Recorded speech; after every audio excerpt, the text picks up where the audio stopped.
Hi guys. Okay, so we're here right now. As you can see, I have two.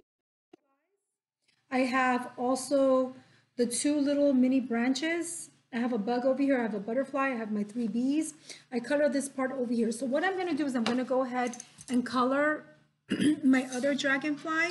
Just so you know, very quickly, I colored the lid with sort of a light brownish thing, which is sort of like a caramel color. And then I'm gonna go with the yellow and I'm gonna go over it so that way it can look like a nice kind of brass color. So I'm coloring that. I'm gonna go ahead and color the eyes of my dragonfly red. I have a few little ladybugs. I think I have one little ladybug here. I'm gonna finish that off. The head should be black. So I need to do that part. Make sure I have little black heads, dots. Okay, and I'm doing my leaves a light green because I think it creates a nice contrast. Oop, that's not a light green. Well, it looks okay. And I'm making sure that when I also colored my branch, my little twigs, I colored it a dark brown mixed with a light brown just to create some contrast, and also because twigs are not perfect. They could be done in different ways. I'm just gonna go ahead and show you some more work. Right now we have the dragonfly. So I think I'm gonna make this dragonfly a little purple. And if you notice, I did this one like kind of like gold mix. So this is like a little bit of a purple. It's almost like what the color I have before. That's okay. And then maybe what I can do inside, I can go a little bit turquoise like. Okay, it's always nice to have a combination. I'll do a greenish turquoise. It's always nice to have like a combination of colors. And as you see, I have my bee, which I already colored, and I'm working my way around it. So I'm not affecting my bee and messing it up. I'm gonna go ahead and do a different color green for this part, like sort of a olive green for this section right here. And this bug over here, I think I'm gonna go and do him sort of like a yellow, maybe mix with a little bit of green, right? I'm kind of mixing it up, and maybe with a dark blue. So it looks like it's different. Okay, over here, this is the trick. So you have right now your jar, right? And you kind of want to outline everything with a turquoise color. This is once you've decided this is it. I'm not going to put any more bugs in here. This is as far as I want to go. You could definitely fit in a few more bugs here if you wanted to. And then it's glass, right? And so what you want to do is you want to color the inside part ever so lightly.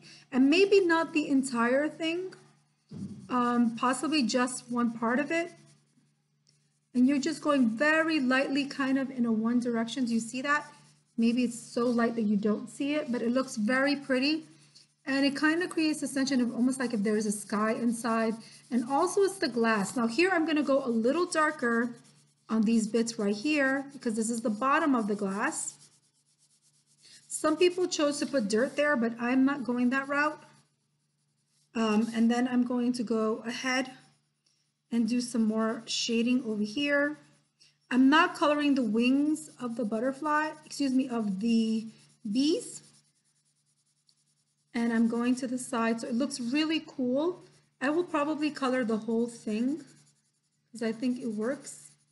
And you're just going very lightly. Should look almost like if it were a light sky. Okay?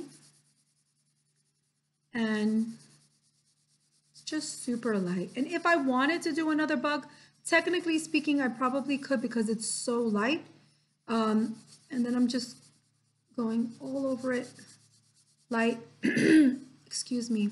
And on the ends, like the bits that are kind of on this side, I might just go a little bit darker. And this part a little bit darker, and that is pretty much it. Do you see how pretty that looks? Okay, we can add, if you wanted to add more bugs kind of walking around here, you could do that. I think I'm good. I might do one more little, kind of want to do a little butterfly here just because we have the time. So I'm going to just go ahead and do sort of another butterfly kind of hovering over. Because I colored so lightly, it doesn't affect it. And then I could just do the same thing that I did before in terms of design, because I've noticed that butterflies have sometimes something that looks sort of like it is, excuse me, like it's almost like an eye. And I'm going orange on these bits. And I think I'm going to go with a brown also, because I think brown will look really cool over here. The body, I will just go that olive green, just like I did with my dragonfly. And I will go a lighter brown over here. That lighter brown that I used on the top of the jar. I'm bringing that down over here as well. And I'm going to go back with my orange. This time I'm going to go orange inside this part. Okay, and I'm going to go with a dark brown, kind of staying in the same color scheme. This will then become green over here. So this is more like a darker type of butterfly, but it works. So this is pretty much it. I really look forward to seeing yours. I think it's a very pretty project. It kind of reminds me of spring. It could be very colorful, but again, remember that this part over here is a very light, subtle blue, and you're outlining this because it's shading, it's gradual, and that's pretty much it. Anyway, have a good one. Bye.